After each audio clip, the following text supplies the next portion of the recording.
Good morning दोस्तों। मैं नंद किशोर यादव अपने यूट्यूब चैनल में आप लोग का स्वागत करता हूं। आज हम लोग देखने वाले हैं मौलिक अधिकार। ध्यान दीजिएगा, ध्यान से पढ़िएगा। फिर जब ये मौलिक अधिकार आपका टोटल चैप्टर ख़त्म हो जाएगा तो फिर हम इससे मौलिक अधिकार से संबंधित जितने भी एग्जाम में महत्वपूर्ण क्वेश्चन पूछे जाते हैं उस सब क्वेश्चन को करवा देंगे। चलिए, फंडामेंटल राइट, मौलिक अधिकार मौलिक अधिकार का जो हम लोग उल्लेख करते हैं, इसका उल्लेख हम लोग संविधान के भाग 3 में किया गया है। ठीक है। और जो आर्टिकल आता है इसमें 12 से लेकर के 35 तक मौलिक अधिकार का उल्लेख किया जाता है। ठीक। मौलिक अधिकार जो है अमेरिका के संविधान से लिया गया है। मौलिक अधिकार अमेरिका के संविधान से लिया गया है। ठीक है ना। मौलिक अधिकार को हम लोग भारतीय संविधान का मैग्ना कार्टा कहते हैं। भारतीय संविधान का मैग्ना कार्टा। देखिए, मैग्ना कार्टा संविधान शब्द का प्रयोग जो है इंग्लैंड में 1215 ईस्वी में किया गया था, जो नागरिकों के अधिकार की बात करता है, जिसे हम लोग मैग्ना कार्टा को जिस समय प्रयोग किया गया था तो उसको हम लोग चार्टर के नाम से उन लोग जानते थे, चार्टर्स कहा जाता था। ठीक है जी। अब देखिए, मौलिक अधिकार से संबंधित मौलिक अधिकार वे अधिकार होते हैं जो हमसे ना कोई नागरिक छीन सकता है, ना कोई व्यक्ति से छीन सकता है और ना ही सरकार हमसे छीन सकती है। यानी जो मानव को जीवन जीने के लिए जो जरूरी अधिकार है जो दिया गया है उसी को हम लोग मौलिक अधिकार कहते हैं। ठीक है।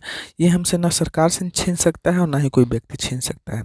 लेकिन एक होता है कानूनी अधिकार। ध्यान से समझिएगा इसको, कानूनी अधिकार। ठीक है। आप लोग को पता होगा कि हमारे यहाँ पहले जो 7 मौलिक अधिकार थे, जैसे संपत्ति को अधिकार को मौलिक अधिकार की श्रेणी से हटा करके उसको कानूनी अधिकार में रख दिया गया। ठीक है। तो कानूनी अधिकार क्या होता है कि वैसे अधिकार जो हमसे व्यक्ति तो नहीं छीन सकता है लेकिन सरकार छीन सकता है। सरकार जो है हमसे छीन सकता है, उसे हम लोग कानूनी अधिकार कहते हैं। जैसे संपत्ति है, अगर अधिक संपत्ति रखते हैं, जितनी आय हो उससे अब अगर आप ज़्यादा संपत्ति रखते हैं तो आपको कोई व्यक्ति नहीं छीन सकता है, लेकिन सरकार जो है उस संपत्ति को ब्लैक मनी के रूप में छीन सकता है। तो वैसे अधिकार को हम लोग कानूनी अधिकार कहते हैं। और मौलिक अधिकार ना तो व्यक्ति छीन सकता है ना ही हमसे कोई सरकार छीन सकता है। तो ये चीज़ हमारा मौलिक अधिकार है। देखिए, हमारे यहाँ जो है टोटल 6 मौलिक अधिकार हैं। 6 मौलिक अधिकार के बारे में हम लोग जानेंगे। ठीक है। लेकिन उससे पहले जो है 12 और 13 जो आर्टिकल है इसको पढ़ लेते हैं, उसके बाद हम 6 तरह के मौलिक अधिकार को देख लेंगे। ठीक है। देखिए आगे की ओर, आर्टिकल 12, अनुच्छेद 12 क्या कहता है? अनुच्छेद 12 कह रहा है, राज्य शब्द का परिभाषा दे रहा है। देखिए, राज्य शब्द में कौन कौन से आ जाएंगे? तो राज्य शब्द में केंद्र सरकार आ जाएंगे। ठीक है। राज्य सरकार भी आ जाएंगे, केंद्र सरकार, राज्य सरकार। ठीक है। इसमें संसद भी कह सकते हैं, विधानमंडल भी कह सकते हैं, स्थानीय सरकार भी कह सकते हैं, स्थानीय सरकार। ठीक है ना। ये सभी राज्य शब्द को परिभाषित करते हैं, यानी सब अपने आप में राज्य को परिभाषित करता है। ये राज्य इस सब को मिला करके राज्य शब्द को परिभाषा करता है। कौन? अनुच्छेद 12। ठीक है। यह ध्यान देने की चीज़ है। अगला पॉइंट है, क्या कह रहा है? ध्यान दीजिएगा, 13, आर्टिकल 13 कह रहा है कि मूल अधिकारों से असंगत तथा उनका अल्पीकरण करने की विधियां का उल्लेख करता है। देखिए, वैसे अधिकार, वैसे मूल अधिकार जो संविधान बनने से पहले बन गए थे और वैसे अधिकार जो संविधान बनने के बाद बने हैं। तो मुख्य रूप से यह संविधान बनने के पहले की भी चर्चा करता है कि वैसे कानून जो संविधान बनने के पहले तो बन गया है, लेकिन वर्तमान अधिकार को अगर वह नुकसान नहीं पहुंचाता है तो वह भी अभी भी बना रहेगा, अभी भी बना रहेगा। ठीक ना। अगर मान लेते हैं कि पहले का कानून बन गया, वर्तमान में मूल अधिकार को अगर मान लेते हैं असंगत पहुंचा रहा है, नुकसान पहुंचा रहा है, तो उसे डायरेक्ट एलिमिनेट कर दिया जाएगा, ख़त्म कर दिया जाएगा। तो पहले के कानून अभी बना रहेगा। ठीक ना। ये है अनुच्छेद 13 की चर्चा करता है। जैसे आईपीसी धारा जो है 1861 ईस्वी में लाया गया था उस समय, लेकिन अभी भी हमारा आईपीसी धारा पहले का कानून है, अभी भी लागू है।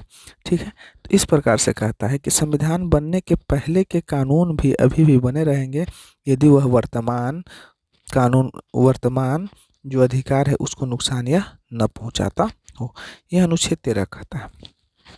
चलिए अब नेक्स्ट वीडियो आ जाते हैं। अगला क्या कह रहा है, हम आपको कहें कि 6 तरह के टोटल मौलिक अधिकार होते हैं। तो जो पहला मौलिक अधिकार होता है समता एवं समानता का अधिकार, दूसरा होता है स्वतंत्रता का अधिकार, ठीक है, और तीसरा होता है शोषण के विरुद्ध अधिकार। ध्यान दीजिएगा, तीसरा होता है शोषण के विरुद्ध अधिकार, और जो चौथा होता है ये होता है धार्मिक स्वतंत्रता का अधिकार, धार्मिक स्वतंत्रता का अधिकार। पांचवा होता है शिक्षा एवं संस्कृति का अधिकार, शिक्षा एवं संस्कृति का अधिकार, और जो छठा होता है संवैधानिक उपचारों का अधिकार, संवैधानिक उपचारों का अधिकार। तो ये 6 तरह के टोटल मौलिक अधिकार होते हैं। तो ये ध्यान देंगे, सबसे पहले हमको पढ़ना है समता एवं समानता के अधिकार, इसके बाद स्वतंत्रता, शोषण के विरुद्ध, धार्मिक स्वतंत्रता और शिक्षा एवं संस्कृति। तो आज हम लोग देखेंगे 3 तरह के अधिकार पढ़ेंगे। सबसे पहला पढ़ेंगे समता एवं समानता का अधिकार, स्वतंत्रता का अधिकार, इसके बाद शोषण के विरुद्ध अधिकार। 3 अधिकार पढ़ लेंगे, उसके बाद जो 3 बचेगा वो अगले वीडियो में हम करवा देंगे। चलिए शुरू करते हैं। समता एवं समानता का अधिकार, अनुच्छेद 14 से 18 तक इसका उल्लेख किया जाता है, जिसमें अनुच्छेद कहता है कि विधि के समक्ष समता, यानी कहता है कि कानून की नज़र में सब एक समान है, कानून की नज़र में, है ना, सब एक समान है। ठीक है, ऐसे ही देखते हैं कि कानून के जब भी हम लोग कोर्ट वगैरह में जाते हैं तो वहाँ आँख पे पट्टी बांधा हुआ रहता है और तराजू लिए हुए रहता है, नहीं जानता है कि हम किसी को नहीं पहचानेंगे, हम किसी को नहीं जानेंगे, हम कानून की नज़र में एक समान। इसीलिए इसी कहता है अनुच्छेद 14 कि कानून की नज़र में सब एक समान है। ठीक है, अगला जो है हमारा आर्टिकल क्या, 15 आर्टिकल कह रहा है कि धर्म के आधार पर भेदभाव, मूल निवास के आधार पर भेदभाव, वंश के आधार पर भेदभाव, जाति के आधार पर भेदभाव, लिंग के आधार पर भेदभाव, जन्म स्थान के आधार पर भेदभाव, ठीक ना। तो इस तरह का भेदभाव जो है क्या है, निषेध है। यानी कोई धर्म के आधार पर भेदभाव करता है या जाति के आधार पर भेदभाव करता है, वंश के आधार पर भेदभाव करता है कि तू ये वंश से है वो, या जन्म स्थान के आधार पर भी भेदभाव करता है, लिंग के आधार पर भी भेदभाव करता है, ये सब भेदभाव क्या है, निषेध है। निषेध, भेदभाव नहीं करना है। कौन सा आर्टिकल कहता है, अनुच्छेद 15 कहता है। ठीक है, ये साफ कहता है कि किसी के भी आधार पर भेदभाव निषेध। ठीक, अगला क्या कह रहा है, 16 लोक नियोजन के विषय में अवसर की समानता। देखिए, लोक नियोजन यानी सरकारी नौकरी के संबंध में अवसर की समानता, यानी सभी को अवसर मिलना चाहिए, चाहे वह अल्पसंख्यक हो या बहुसंख्यक हो, चाहे वो नीच जात का हो या ऊंच जात का हो, सभी को सरकारी नौकरी के विषय में अवसर मिलना चाहिए। ठीक है, ये अनुच्छेद कौन कहता है, 16। आइए अगला आर्टिकल क्या है, अनुच्छेद 17 अस्पृश्यता का अंत। अस्पृश्यता का अंत यानी छुआछूत का अंत, यानी छुआछूत का अंत होना चाहिए।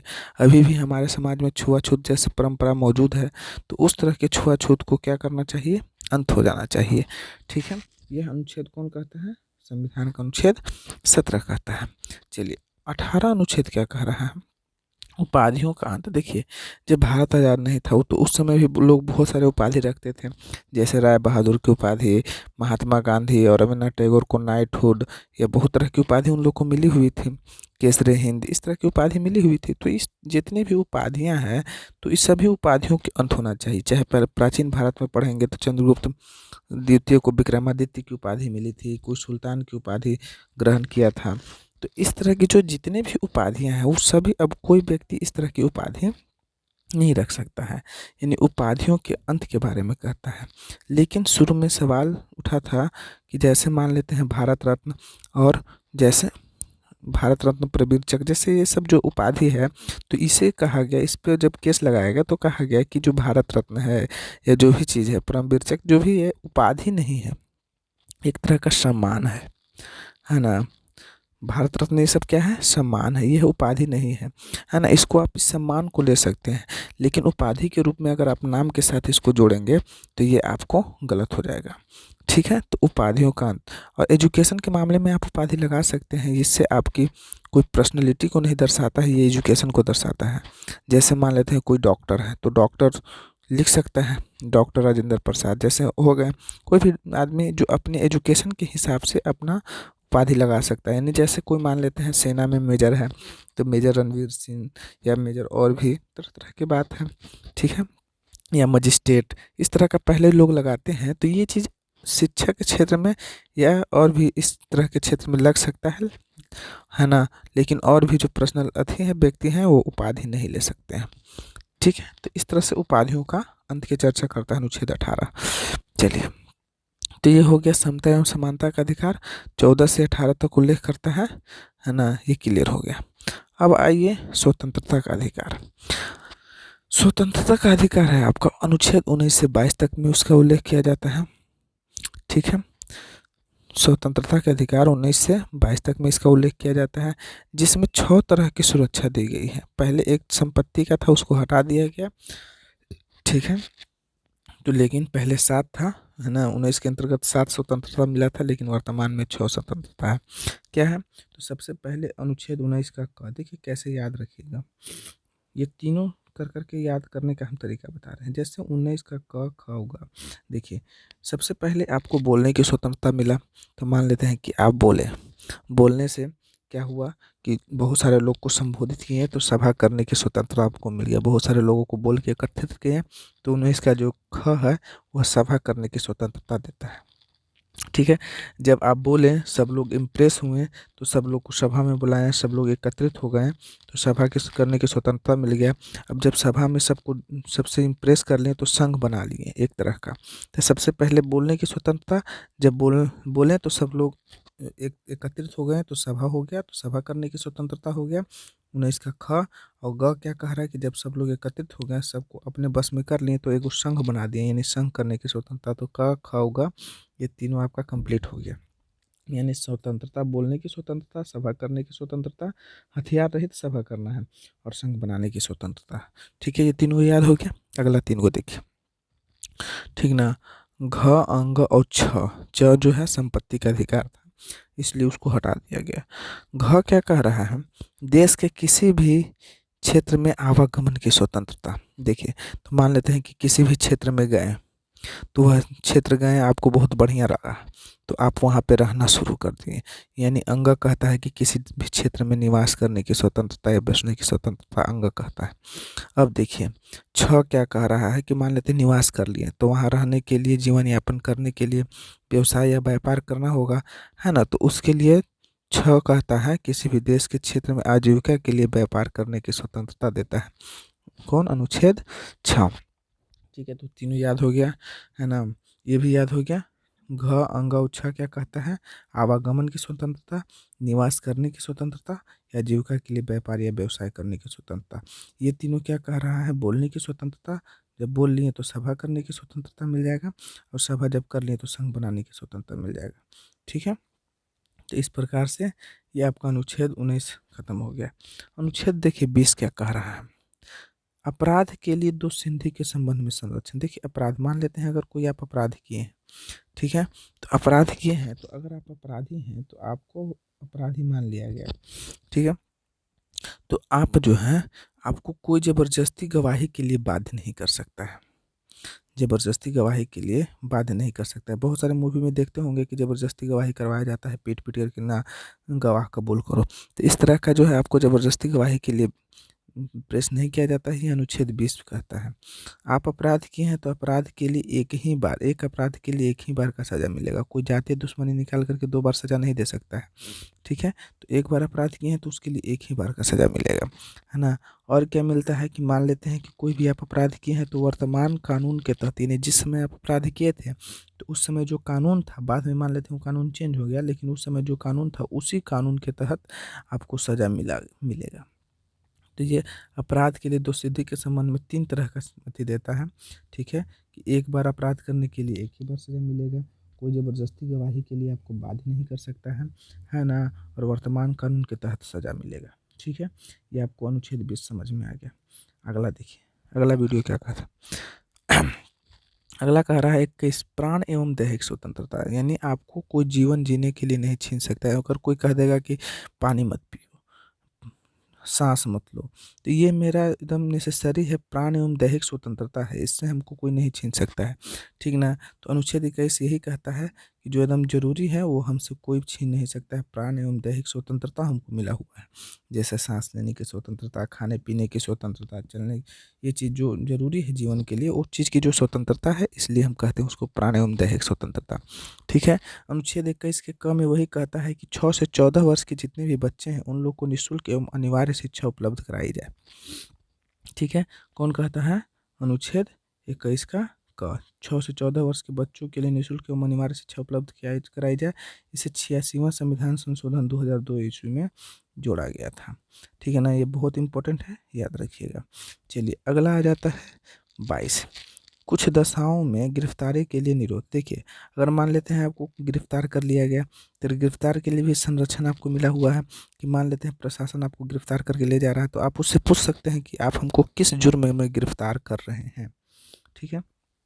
अगर मान लेते हैं जुर्म बता के गिरफ्तार कर लिया, तो 24 घंटा के अंदर आपको मजिस्ट्रेट के पास पेश करना जरूरी है। ठीक है। गिरफ्तार किया, 24 घंटा के बाद मजिस्ट्रेट के पास पेश कर दिया। ठीक है। और आपको मंदपसंद वकील रखने की भी मंदपसंद वकील रखने का भी आज़ादी है। तो गिरफ्तार के संबंध में बहुत सारे संरक्षण मिला है, यानी जो गिरफ्तार करेगा तो बताएगा कि किस जुर्म में गिरफ्तार कर रहा है, 24 घंटा के अंदर मजिस्ट्रेट के पास पेश करवाएगा और मंदपसंद वकील रखने का, ठीक है, लगा देगा। तो इस तरह गिरफ्तारी के संबंध में भी संरक्षण मिल गया। चलिए अगला देखिए क्या कह रहा है। अगला कह रहा है शोषण के विरुद्ध अधिकार। तीसरा का जो अधिकार है, पहला क्या था? समता का अधिकार, दूसरा क्या था? स्वतंत्रता का अधिकार। देख लिए, है ना। और तीसरा जो लास्ट है शोषण के विरुद्ध अधिकार, एक में दो ही अधिकार है, एगो 23 है, एगो 24 है। ठीक है, इसी में कंप्लीट हो जाएगा। देखिए, शोषण के विरुद्ध अधिकार का उल्लेख जो है अनुच्छेद 23 और 24 में है। अनुच्छेद 23 क्या कहता है कि मानव दुर्व्यापार माने मानव का व्यापार करना, ठीक ना, यह प्रतिषेध है, निषेध है। ठीक ना, संविधान में मना है। जैसे मानव का जो लोग व्यापार करते हैं, मानव की खरीद बिक्री करते हैं, है ना, लड़कियों को, लड़के को, जितने भी लोग होता है खरीद बिक्री किया जाता है, तो ये सब क्या है? निषेध है। बालात श्रम यानी किसी भी मानव को बलपूर्वक श्रम करवाया जाता है, उसको, है ना, 2 रोटी दे दिया जाता है, खाने के लिए नहीं दिया जाए, इस तरह का जो होता है, जिसे हम लोग बहुत रूप में कह सकते हैं, बंधुआ मजदूर का भी चर्चा के बारे में कह सकते हैं। तो ये भी निषेध है किस आर्टिकल के द्वारा? अनुच्छेद 23 के द्वारा। यानी मानव का व्यापार करना मना है, और बलपूर्वक श्रम कराना या बंधुआ मजदूर के रूप में श्रम कराना, ये भी प्रतिषेध है। ठीक है। चलिए लास्ट जो है आपका अनुच्छेद 24 क्या कहता है कि कारखानों में, यानी कल कारखाना में बालक नियोजन के लिए 14 वर्ष से कम उम्र के जितने भी बच्चे हैं उनको हम कल कारखाना में काम नहीं करवा सकते हैं।